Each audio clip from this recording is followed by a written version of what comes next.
Nitong bato ay itatatag ko ang aking simbahan.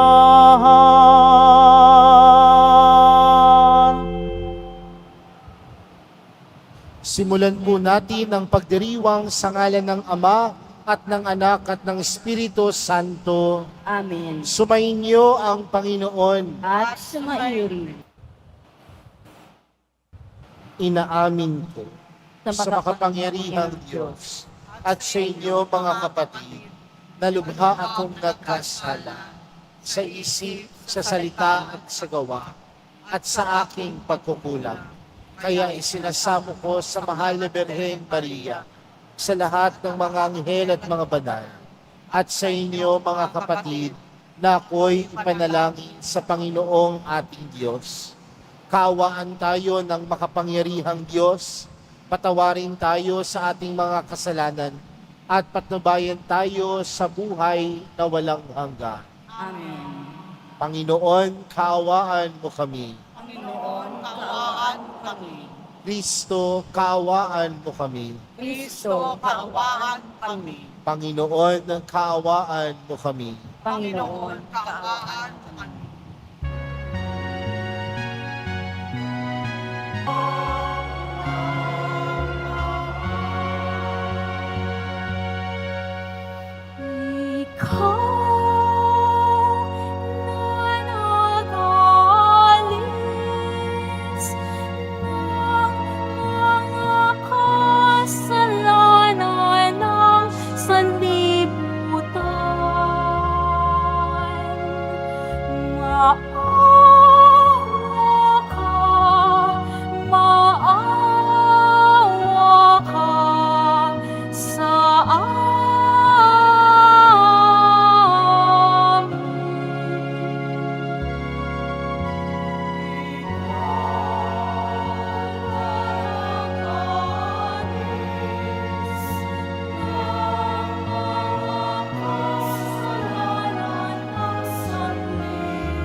Manalangin tayo.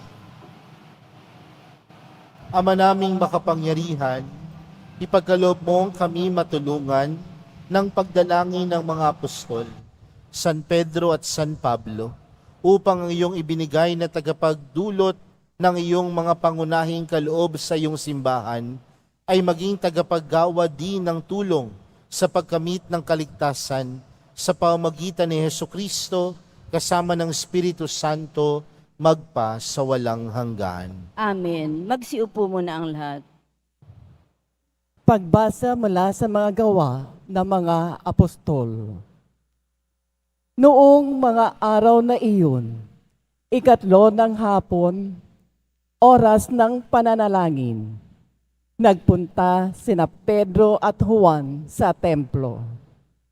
Sa malapit na tinatawag na pintuang maganda, ay may isang lalaking ipinanganak na lumpo. Dinadala siya roon araw-araw upang magpalimos. Nang makita niya sina Pedro at Juan na papasok sa templo, siya'y nanghingi ng limos. Tinitigan siya ng dalawa at sinabihan ni Pedro, "Tumingin ka sa amin." Tumingin niya siya sa pag-asang siya'y lilimusan. Ngunit sinabi ni Pedro, "Wala akong pilak o ginto, subalit may iba akong ibibigay sa iyo. Sa ngalan ni Jesucristong taga Nazareth, lumakad ka." Hinawakan niya sa kanang kamay ang lumpo at itininding.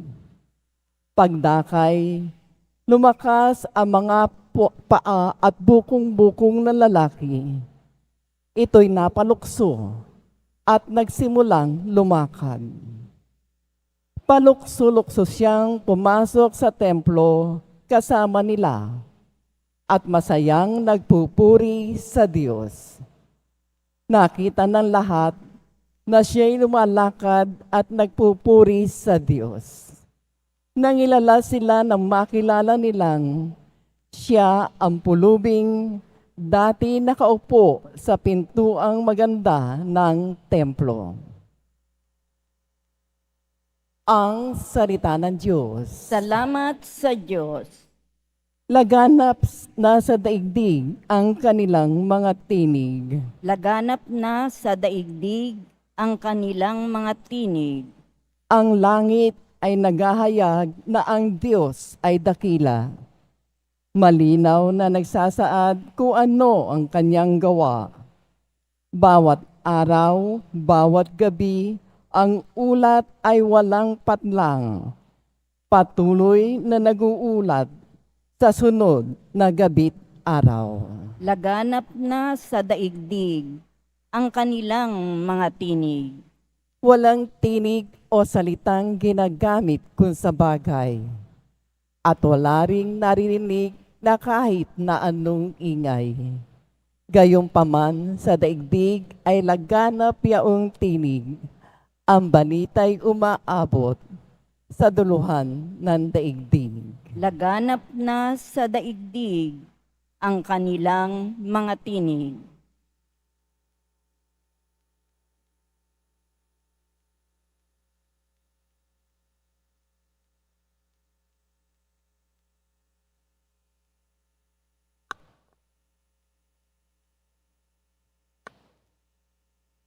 Pagbasa mula sa sulat ni Apostol San Pablo sa mga taga-Galacia.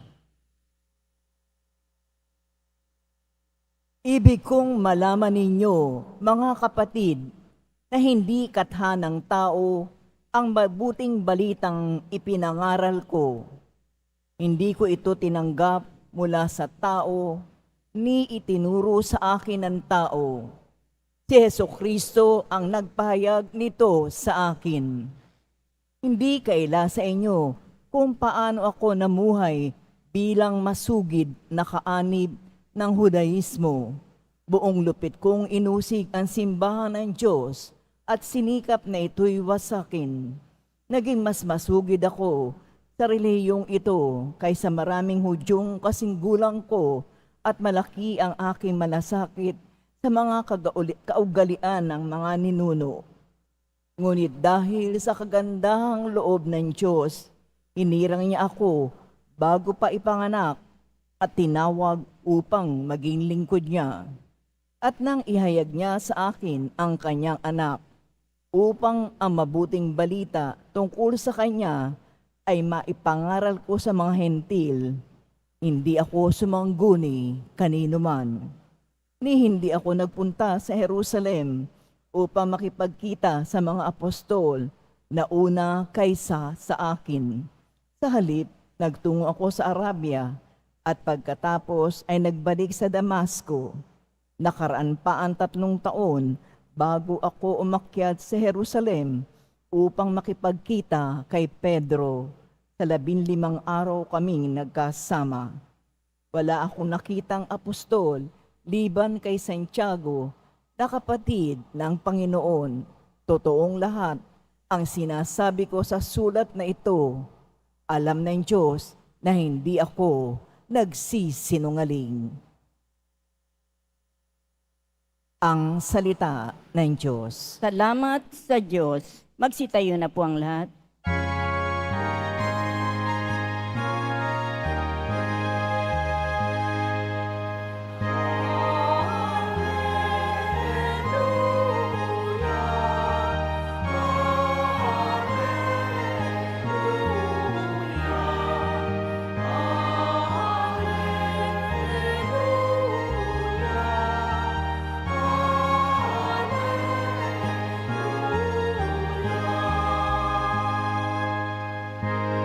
Puunta na'y iyong batid, sa iyo ay hindi lingid, ika'y aking iniibig.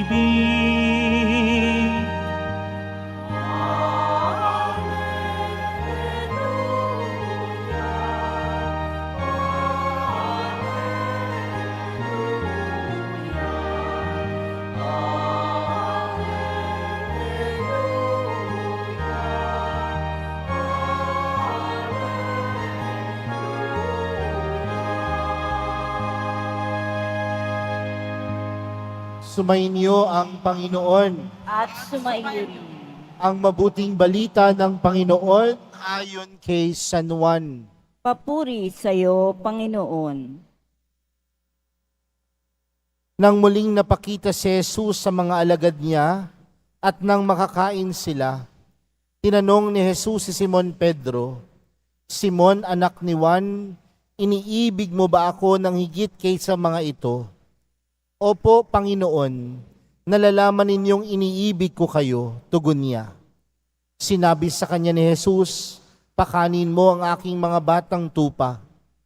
Muli siyang tinanong ni Jesus, "Simon, anak ni Juan, iniibig mo ba ako?" Sumagot si Pedro, "Opo, Panginoon, nalalaman ninyong iniibig ko kayo." Ani Jesus, "Pangalagaan mo ang aking mga tupa." Pangatlong ulit na tinanong siya ni Jesus, "Simon, anak ni Juan, iniibig mo ba ako?" Nalungkot si Pedro sapagkat may katlo siyang tinanong, "Iniibig mo ba ako?" At sumagot siya, "Panginoon, nalalaman po ninyo ang lahat ng bagay. Nalalaman ninyong iniibig ko kayo." Sinabi sa kanya ni Jesus, "Pakanin mo ang aking mga tupa." Tandaan mo, noong kabataan mo pa, ikaw ang nagbibihis sa iyong sarili at lumalakad ka kung saan mo ibig. Ngunit pagtanda mo, iuunat mo ang iyong mga kamay at iba ang magbibihis sa iyo at dadalhin ka kung saan hindi mo ibig. Sinabi niya ito upang ipakilala kung paano mamamatay si Pedro at sa gayoy mapararangalan niya ang Diyos. Pagkatapos, sinabi sa kanya ni Jesus, "Sumunod ka sa akin." Mga kapatid, ang mabuting balita ng Panginoon. Pinupuri ka namin, Panginoong Heso Kristo. Magsiupo mo na ang lahat. Ngayon po ay ipinagdiriwang na po natin ang dakilang kapistahan ni San Pedro at ni San Pablo. Kung mapapansin po natin sa Biblia, itong dalawang tao na ito na si Pedro at si Pablo, ang mga pangunahing apostoles ng Panginoon, mga pangunahing tunay na sumunod kay Jesus. Kung titingnan natin mga kapatid, sino ba si Pedro? Kung mapapansin natin ang kwento ng buhay ni Pedro, siya ay simpleng mamamayan, siya ay mangingisda. Ngunit siya ay tinawag ni Jesus na sumunod sa Kanya. At sa pagtawag sa Kanya ni Jesus, mapapansin natin na sa Kanya din ibinigay ang susi ng simbahan. Kaya nga si Pedro ang tinatawag din nating bato ng simbahan. Ang pundasyon sa Kanya ipinagkaloob ang susi ng simbahan. Pero kung mapapansin din natin mga kapatid, ang buhay ni Pedro ay hindi rin naging perpektong tagasunod. Tandaan natin na ang buhay ni Pedro may pagkakataon sa buhay ni Jesus na itinatwa niya ang Panginoon at makailang beses niyang itinatwa ang Panginoon. 3 beses. Maraming din pagkakataon na nung sila ay namamangka at nanguhuli ng isda, marahil meron din pagdududa sa Panginoon, sa mga inuutos sa Kanya ng Panginoon. Sa madaling salita, si Pedro ay hindi rin naman ganun kaperpekto. Maraming pagkukulang at marahil may mga pagkahalong pagdududa rin sa Panginoon. Pero anong bagay ang pwede nating matutunan kay Pedro? Sa kabila ng kanyang pagiging hindi perpekto, nanatili sa kanya, sa puso niya, si Jesus. May mga pagkakataon nung si Jesus ay wala na dito sa lupa at hindi na nila kapiling, si Pedro ay nakulong, na pinahirapan. Kaya nga nung si Pedro ay namatay, dapat siyang ipako sa krus. Pero anong ginawa ni Pedro? Hindi siya pumayag na ipako sa krus kagaya ng pagkapako kay Jesus. Ang sabi niya, baliktarin ang krus. Dahil hindi siya karapat dapat mamatay kagaya ng pagkamatay ni Jesus. Kung titingnan naman natin ang buhay ni Pablo, mga kapatid, hindi rin naman naging perpektong tagasunod si Pablo. Bakit? Sa simula ng buhay ni Pablo, siya si Saul. At si Saul, sino po ba si Saul sa ating Biblia? Taga-usig ng mga Kristiyano. Hindi naniniwala kay Jesus.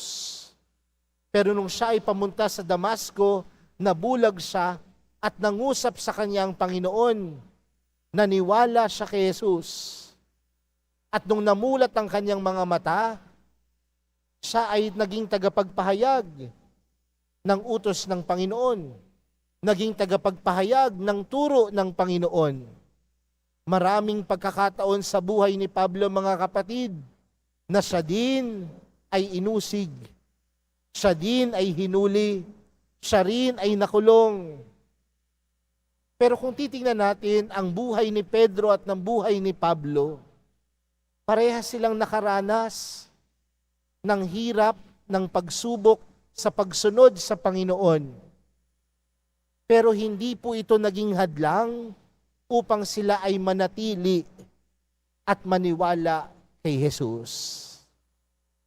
At marahil ito po yung unang bagay na magandang mapagnilayan po natin sa araw na ito. Ang buhay din po natin bilang mga tagasunod ng mahal na pong Jesus Nazareno, hindi rin po perpekto.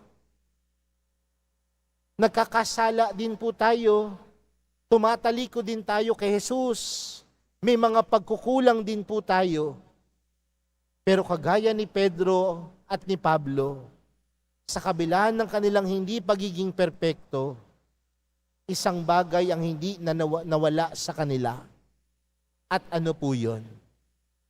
Manatili kay Jesus. Manatili sa kanilang puso si Jesus. Kaya mga kapatid, sa araw na ito, lahat naman po tayo may mga pagkakasala, may mga pagkukulang. Pero wag sana po itong maging hadlang upang tayo ay panghabang buhay na lumayo sa Panginoon. Kundi gamitin po natin ang mga pagkakataon na ito upang panawagan sa ating sarili na manatili kay Jesus sa kabila ng ating pagkukulang, sa kabila ng ating paghihirap, sa kabila ng mga pag-uusig na hinaharap natin sa ating buhay.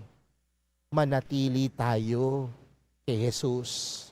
Manatili tayo sa mahal na pong Jesus Nazareno. Hindi po perpekto ang buhay. Hindi po perpekto ang buhay natin bilang Kristiyano. Pero nagiging makabuluhan ng buhay kung tayo ay mananatili kay Jesus.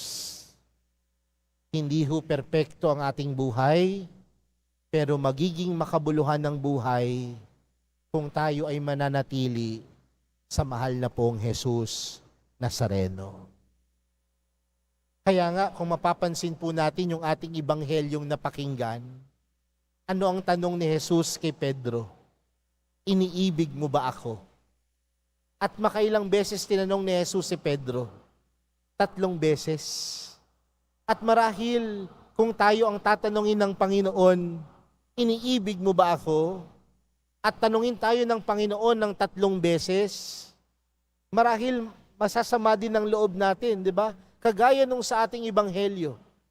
Tila si Pedro sumasama ang loob kay Panginoon. Hindi ka ba naniniwala?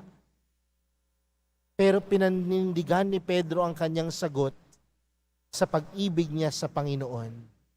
Sa kabila ng kanyang mga dinaranas, sa kabila ng lungkot na pagwalay sa Panginoon, sa kabila ng kanyang pagkakasala, pinanindigan niya ang kanyang pag-ibig sa Panginoon. At siguro marahil ito yung pangalawang bagay na magandang tingnan sa buhay pananampalataya natin. Panindigan din natin ang pag-ibig natin sa Panginoon. At paano pinaninindigan ng pag-ibig sa Panginoon? Hindi lang basta-bastang sasabihin natin, iniibig kita, Panginoon. Hindi lang basta-basta sasabihin natin, tuwing Biyernes naman po, nasa Quiapo, nasa simbahan ako ng Quiapo. Tuwing Biyernes naman po, humahawak ako sa imahen ng mahal na pong Jesus Nazareno. Pero ang tunay na paninindigan sa pag-ibig natin kay Jesus ay kung paano nating isabuhay ang kanyang turo. Uulitin ko po ha, ang tunay na paninindigan sa pag-ibig sa Panginoon ay pagsasabuhay sa kanyang turo. Uulitin ko po, ang tunay na paninindigan sa pag-ibig sa Panginoon ay pagsasabuhay sa kanyang turo. Kung iniibig mo ang mahal na pong Jesus Nazareno, maging tapat ka sa turo ng simbahan. Kung iniibig mo ang mahal na pong Jesus Nazareno, maging tapat ka sa turo ni Jesus. At doon sa ganong pamamaraan, tunay mong pinaninindigan ang pag-ibig natin kay Jesus. Kaya mga kapatid, sa araw na ito, sa kapistahan, sa dakilang kapistahan ni na San Pedro at San Pablo, mga pangunahin na tagasunod ng Panginoon, hindi man sila perpekto, may pagkukulang, pero natuto silang manatili. At sa kanilang pananatili sa Panginoon, nandoon sa kanilang buhay na panindigan ng pag-ibig nila sa Panginoon. Paano? Pinangatawanan ang pagsunod kay Jesus. Kaya sa pagpapatuloy po ng ating banal na misa, para sa araw na ito, sa tulong, hingin po natin ang tulong ni San Pedro at San Pablo, na tayo nawa sa tulong nila manatili sa kabila ng mga paghihirap, sa kabila ng ating pagkukulang, manatili sa mahal na pong Jesus Nazareno. At sa ating pananatili, matuto tayong manindigan sa pag-ibig natin sa mahal na pong Jesus Nazareno sa pamamagitan ng pagsunod sa kanyang mga turo. Amen. Magsitayo na po ang lahat. Sumasampalataya ako sa Diyos amang makapangyarihan sa lahat, na may gawa ng langit at lupa. Sumasampalataya ako kay Jesucristo, iisang anak ng Diyos, Panginoon nating lahat, nagkatawang tao sa lalang ng Espiritu Santo, na anak ni Santa Mariang Birhen, pinagpakasakit ni Poncio Pilato, ipinako sa krus na matay inilibing, nanaog sa kinaroroonan ng mga yumao, nang may ikatlong araw nabuhay ng maguli, umakyat sa langit, naluklok sa kanan ng Diyos amang makapangyarihan sa lahat. Doon magmumulang paririto at hukom sa nangabubuhay at nangamatay na tao. Sumasampalataya naman ako sa Diyos Espiritu Santo, sa banal na simbahang katolika, sa kasamahan ng mga banal, sa kapatawaran ng mga kasalanan, sa pagkabuhay ng muli ng nangamatay na tao, at sa buhay na walang hanggan. Amen. Ilapit natin ang ating mga kahilingan sa Ama nang may pananampalatayang katulad ng kina San Pedro at San Pablo, ng pananampalatayang katulad ng sa mangingisda kung kanino itinatag ang simbahan, at ng pananampalataya ng guro ng napakaraming bansa. Ang ating panalangin, Panginoon, maging bato ka nawa namin. Panginoon, maging bato ka nawa namin. Ang Santo Papa Francisco, ang kahalili ni San Pedro, naway hawakan ang mga susi ng kaharian ng may karunungan at pag-ibig. Manalangin tayo. Panginoon, maging bato ka nawa namin. Ang mga misyonero sa mga lupaing banyaga, naway magkaroon ng sigasig ni San Pedro sa paghahatid ng mabuting balita. Manalangin tayo. Panginoon, maging bato ka nawa namin. Ang ating pananampalataya, naway mahalin natin at maging handang magbahagi nito sa iba. Manalangin tayo. Panginoon, maging bato ka nawa namin. Ang mga nagdurusa dahil sa kanilang pananampalataya, naway makatagpo ng lakas sa dugong ibinuhos ng mga apostol. Manalangin tayo. Panginoon, maging bato ka nawa namin. Makapangyarihang Diyos sa Ama, dinggin mo ang mga panalangin ng pamayanang ito na natitipon ayon sa pananampalataya ng mga apostol at natutulungan ng kanilang pamamagitan. Hinihiling namin ito sa pamamagitan ni Kristo na aming Panginoon. Amen. Magsiupo muna ang lahat.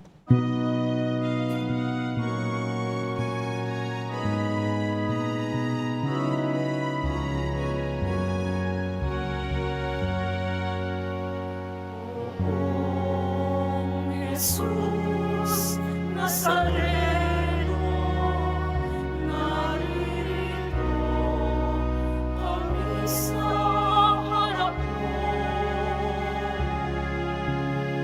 Alak at tinapay, alay namin sa'yo, mula sa tangkay ng upas at tubig ng trigo.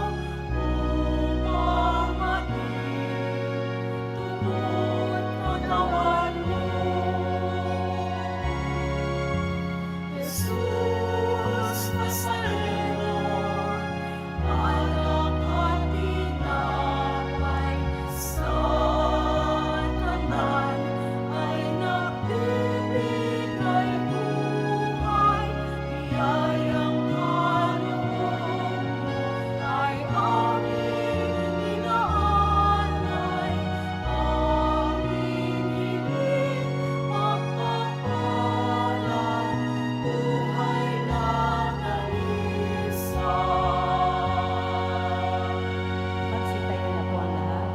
Manalangin kayo mga kapatid upang ang paghahain natin ay kalugdan ng Diyos amang makapangyarihan. Tanggapin nawa ng Panginoon itong paghahain sa iyong mga kamay, sa kapurihan niya at karangalan, sa ating kapakinabangan at sa buong sambayanan niyang banal.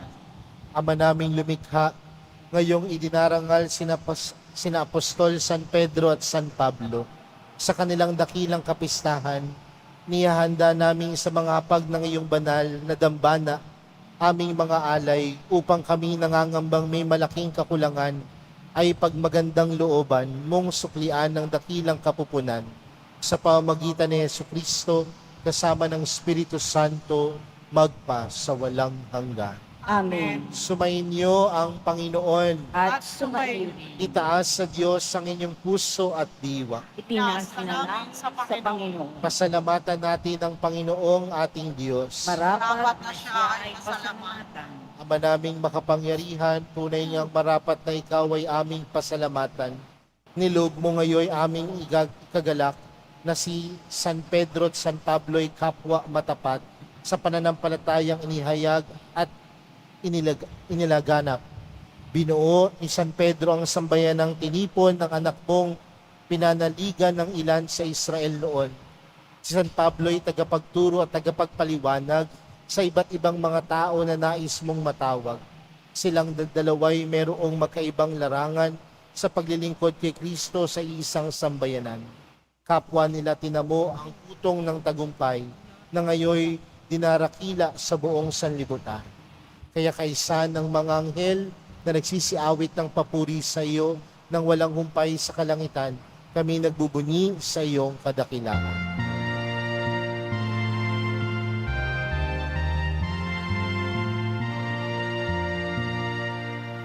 Salmo, salmo, salmo, Panginoong Diyos ng mga hukbo, na pupuno ang langit at lupa, ng kadakilaan mo. Hosana sa kaitaasan, pinagpalang na Panginoon, sa ngalan ng Panginoon. Hosana sa kaitaasan.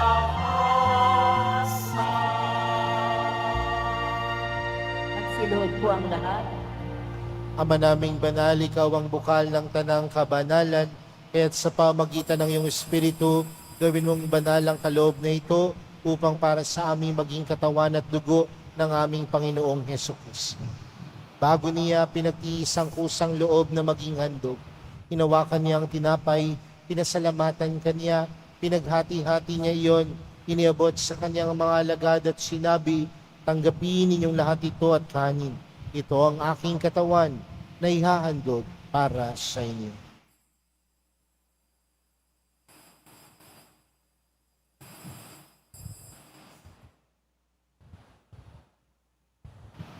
Gayon din naman noong matapos ang hapunan, hinawakan niya ang kalis. Muli kanyang pinasalamatan. Iniabot niya ang kalis sa kanyang mga alagad at sinabi, tanggapin ninyong lahat ito at inumin. Ito ang kalis ng aking dugo, ng bago at walang hanggang tipan. Ang aking dugo na ibubuhos para sa inyo at para sa lahat sa ikapagpapatawad ng mga kasalanan. Gawin niyo ito sa pag-alala sa akin.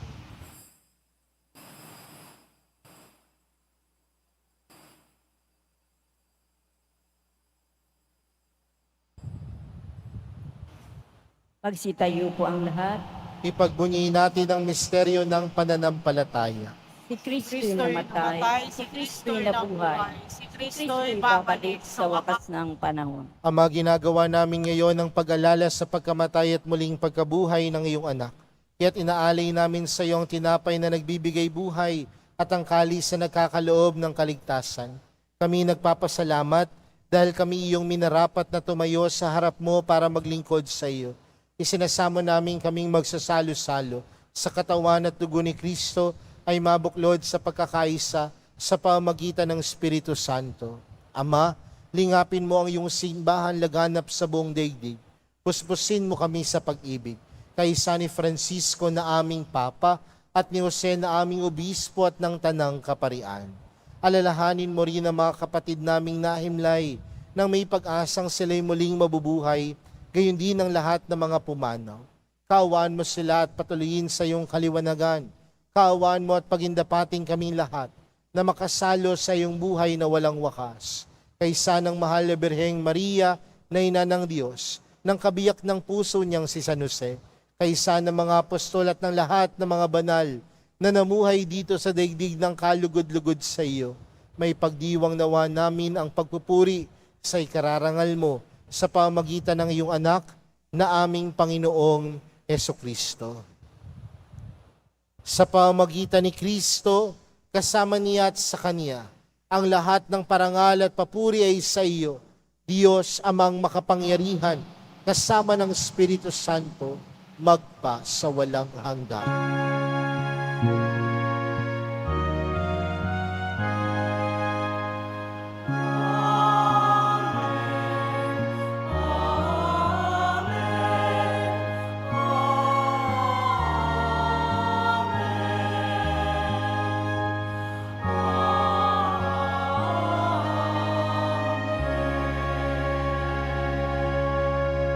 Sa tagubilin na nakagagaling na utos sa turo ni Jesus na Panginoon natin at Diyos, ipahayag natin ng lakas loob. Ama namin, sumasalangit ka, sambahin ang ngalan mo. Mapasa amin ang kaharian mo. Sundin ang loob mo dito sa lupa para ng sa langit. Bigyan mo kami ngayon ng aming kakanin sa araw-araw. At patawarin mo kami sa aming mga sala, para ng pagkapatawad namin sa nagkakasala sa amin. At huwag mo kami paghihulog sa tukso, at yagyang kami sa lahat ng masama. Hinihiling po namin kami adya sa lahat ng masama, pagkalooban ng kapayapaan araw-araw, iligtas sa kasalanan at ilayo sa lahat ng kapahamakan. Samantalang aming pinananabikan ang dakilang araw ng pagkapahayag ng tagapagligtas naming si Hesukristo. Sapagkat iyo ang kaharian at ang kapangyarihan at ang kapurihan magpakailanman. Amen. Panginoong Hesukristo, sinabi mo sa iyong mga apostol, kapayapaan ang iniwan ko sa inyo, ang aking kapayapaan ang ibinibigay ko sa inyo. Tunghayan mo ang aming pananampalataya at huwag ang aming pagkakasala. Pagkalooban mo kami ng kapayapaan at pagkakaisa ayon sa iyong kalooban, kasama ng Espiritu Santo, magpa sa walang hanggan. Amen. Ang kapayapaan ng Panginoon ay laging sumainyo. At sumaiyo rin. Magbigayan po kayo ng kapayapaan sa isa't isa. Kordero ng Diyos na nag-aalis ng mga kasalanan ng sanlibutan, maawa ka sa amin. Kordero ng Diyos na nag-aalis ng mga kasalanan ng sanlibutan, maawa ka sa amin. Kordero ng Diyos na nag-aalis ng mga kasalanan ng sanlibutan, ipagkaloob mo sa amin ang kapayapaan. Magsiluhod po ang lahat.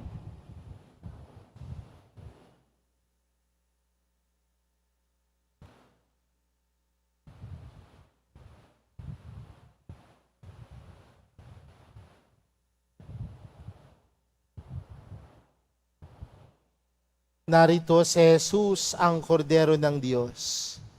Siyang nag-aalis ng kasalanan ng sanlibutan, mapalad ang mga inaaniyahan sa kaniyang piging. Panginoon, Hindi ako karapat-dapat na magpatuloy sa iyo, ngunit sa isang salita mo lamang ay gagaling na ako.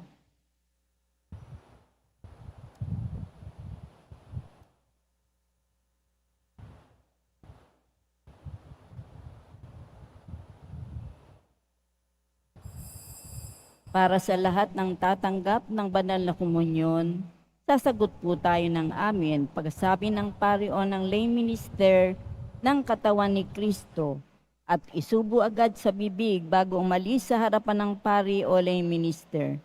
Sumunod po tayo.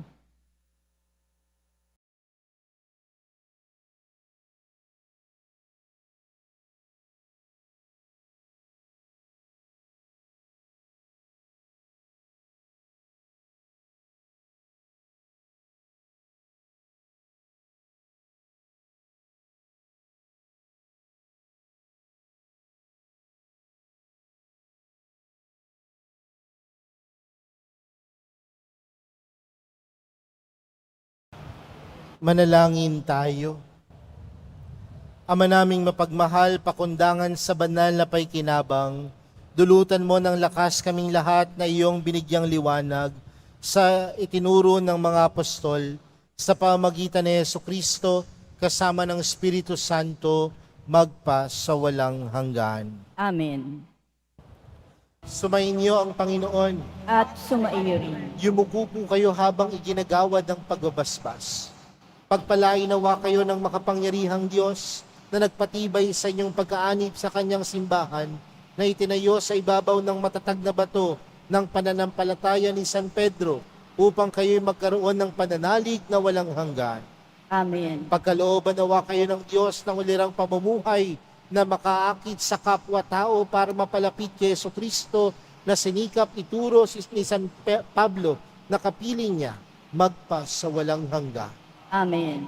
Ang mga susi ng langit na nasa pag-iingat ni San Pedro at ang salita ng Diyos na ipinahayag ni San Pablo, ang kanilang katapatan hanggang kamatayan at ang kanilang pagdalangin para sa inyong kapakanan ay magatid nawa sa inyo sa kinamtan ni San Pedro, pakundangan sa kanyang pagkapako sa krus at sa pagtanggap ni San Pablo sa korona ng buhay, pakundangan sa kanyang pagtitiis, mapugutan. Iyon ay ang buhay na walang hanggan. Amen. At pagpalain po kayong lahat ng makapangyarihang Diyos, Ama, Anak, at ng Espiritu Santo. Amen. Humayo kayo at taglayin sa inyong pag-alis ang diwa ni San Pedro at San Pablo. Salamat sa Diyos.